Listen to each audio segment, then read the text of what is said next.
মহাভারতের শান্তি পর্ব 348তম অধ্যায় 51-52 নং শ্লোক। ত্রেতা যুগাদৌ চততো বিবস্বান মনোবেদদৌ মনুষ্যলোক বৃত্তান্তং সুতাইক্ষা কবে দদৌ ইক্কাকুনা চকৌতিত ব্যাপান লোকান অবস্থিত। এই তত্ত্ব, এই অনুভব যখন গোবিন্দ অর্জুনকে অবগত করালেন, অর্জুন বললেন, আমি কি করে বুঝবো? তুমি তো সেদিন কংসের কারাগারে এলে, আর বিভীষণের জন্ম তো তোমার অনেক পূর্বে। তুমি যে অপ্রাকৃত জ্ঞান তাকে প্রদান করেছ, আমি সেটি কি করে উপলব্ধি করব? তখন ভগবান চমৎকার একটি শ্লোক প্রদান করলেন। বহুনি মে ব্যতীতানি জন্মানি তব চ অর্জুন তানি অহম বেদ সর্বাণি নতম দত্ত পরন্তপ। শ্রীমদ্ ভগবদ গীতায় অর্জুনকে 22টি নামে সম্বোধন করা হয়েছে। 22টি নাম হচ্ছে অর্জুনের। তার মধ্যে সবচেয়ে বেশি ভগবান যে নামটির দ্বারা অর্জুনকে সম্বোধন করেছেন, সেই নামটি হলো পার্থ। ভগবান অর্জুনকে 38 বার পার্থ নামে সম্বোধন করেছেন। পার্থের পরে যে নামটি সবচেয়ে বেশি ভগবান অর্জুনকে সম্বোধন করেছেন, সেই নামটি হলো কুন্তেয়। 24 বার তিনি কুন্তেয় নামে সম্বোধন করেছেন অর্জুনকে। যারা শ্রীমদ্ ভগবদ গীতা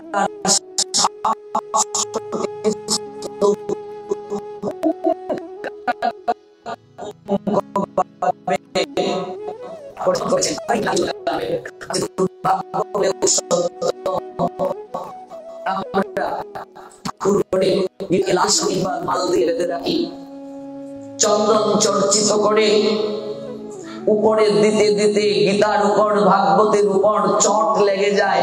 ভেতরে কি আছে আমরা অনেকেই খুলে পড়ার চেষ্টা করি না, দেখার চেষ্টা করি না, জানার চেষ্টা করি না। আবার দেখবে অনেকেই মরার পরে মৃত ব্যক্তির বুকের মাঝে গীতা দিয়ে বল হরি হরি বল বলছে, আর খোল করতাল বাজিয়ে মোরাকে শ্মশানে নিয়ে যাচ্ছে। আচ্ছা, মৃত ব্যক্তি যার ভেতর থেকে প্রাণ চলে গিয়েছে, প্রাণহীন দেহটাকে স্পর্শ করলে আমরা স্নান করি।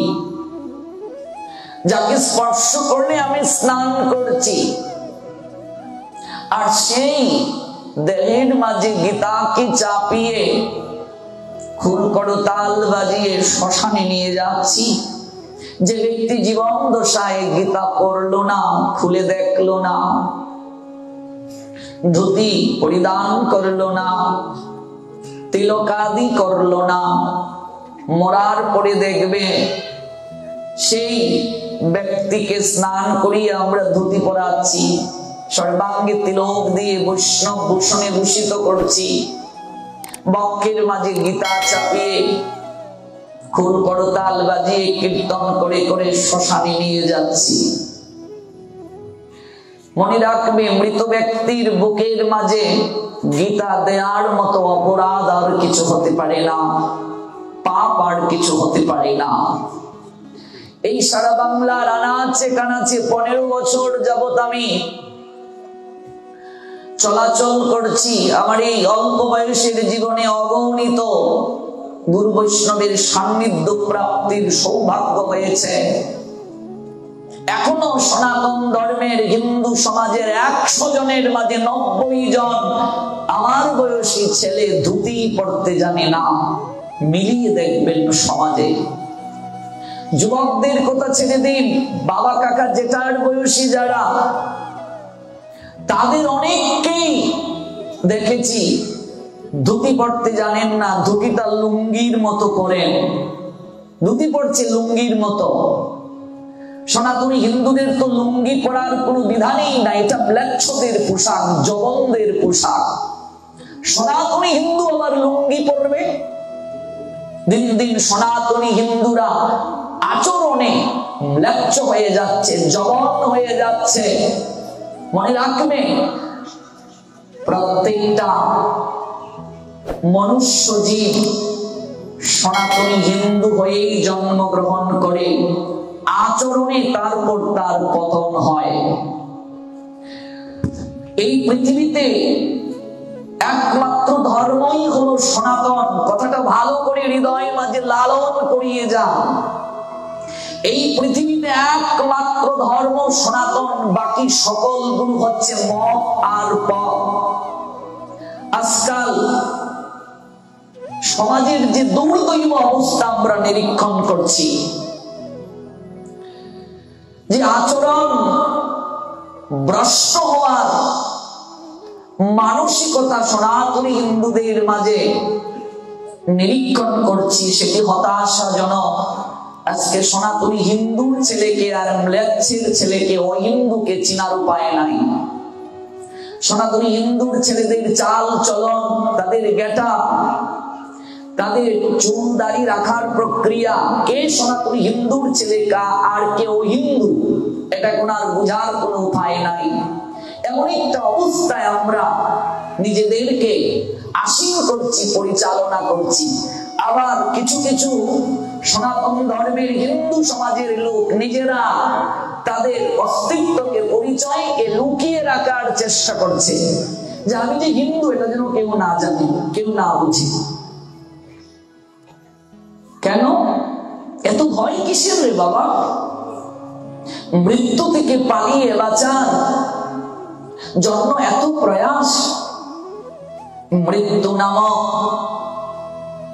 দমকা বাতাস বইবে, কিন্তু এই দমকা বাতাস উড়িয়ে নিয়ে যাবে সবাইকে, কোনো প্রোটেক্ট করা যাবে না।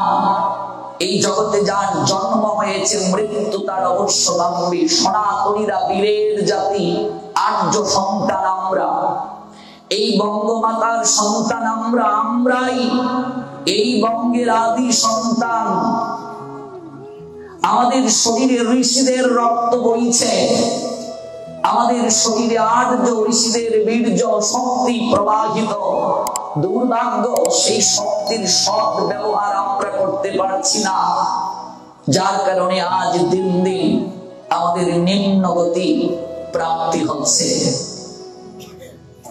নিজেকে সনাতনী হিন্দু পরিচয় দিতে যার লজ্জা হয়, সে কখনো নিজেকে সনাতনী বা হিন্দুর পরিবারে জন্ম নেয়ার পরও আপেক্ষিক দৃষ্টিতে, প্রাথমিক দৃষ্টিতে, কিংবা সমাজে চলতে গেলে স্বজাতীয়ের কাছে সনাতনী হিন্দু বলে পরিচয় দিতে পারে, কিন্তু শাস্ত্রের ভাষায় সে কখনো সনাতনী বলে গণ্য নয়, হিন্দু বলে গণ্য নয়। আমি সনাতনী হিন্দু, আমার একটা পরিচয় আছে, আমার বেশভূষণ, আমার আচার,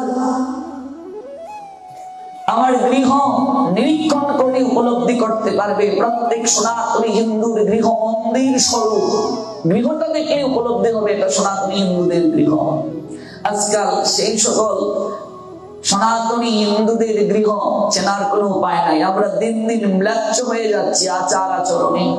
সনাতনী হিন্দু স্নান না করে আহার করে, এটা তো কোথাও লেখা নেই শাস্ত্রে, এটা তো হতেই পারে না।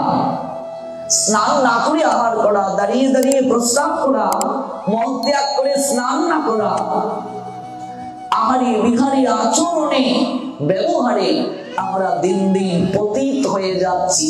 মনে রাখবে, হিন্দুদের যে ভ্রষ্ট মত, হিন্দুদের যে ভ্রষ্ট প্রক্রিয়া, এগুলোই হচ্ছে বাকি মত পথ। কাজে আমাদের সনাতনী হয়ে ওঠার চেষ্টা করাটা প্রয়োজন। সনাতনী হয়ে ওঠাই আমাদের একমাত্র উদ্দেশ্য। আমি বলছি না যে আপনি সবসময় ধুতি উত্তরীয় পরে থাকুন তাহলেই আপনি সনাতনী, আমি এটি বলছি না। আপনি ব্যবসা করবেন, আপনি চাকরি করবেন, আপনার দৈনন্দিন কার্য আপনি সম্পাদন করবেন, সবসময় এই বেশ, এই ভূষণে থাকাটা সম্ভব নয়। কিন্তু আপনি, আমি আমার সংস্কৃতিকে তো টিকিয়ে রাখবো। আমি অভিভাবক, আমি আমার সন্তানকে বলবো যে বাবা তুমি পূজাতে অঞ্জলি দিতে যাচ্ছ, ধুতিটা পরিধান করে যাও। আমি আমার মেয়েকে বলবো তুমি পূজাতে অঞ্জলি দিতে যাচ্ছ, একটু শাড়িটা পরিধান করো। ভাগবতে যাচ্ছি, একটু শাড়িটা পরিধান করে যাবো, একটু ধুতি উত্তরীয়টা পরবো। আমি সনাতনী হিন্দুর সন্তান, ধুতিই পড়তে জানি না, এর থেকে লজ্জা কি হতে পারে আমার জীবনে? কি হতে পারে? আমি এক জায়গায় প্রবচনে গিয়েছিলাম, এক কাকা বাবু লুঙ্গি পরে বারবার তিনি আসছেন আর যাচ্ছেন, তার বাড়িতে অনুষ্ঠান। আমি বললাম বাবা আপনি সবসময় লুঙ্গি পরেন, এই নিয়ে আমার কোনো কথা নেই, কিন্তু আপনার বাড়িতে একটা ভাগবত যজ্ঞানুষ্ঠান, বৈষ্ণব সেবাও হচ্ছে, অন্তত আজকের দিনে তো আপনার ধুতিটা পরিধান করা উচিত। কাকা বাবু বলে উঠলেন বাবারে জীবনে একবারই ধুতি পরেছিলাম,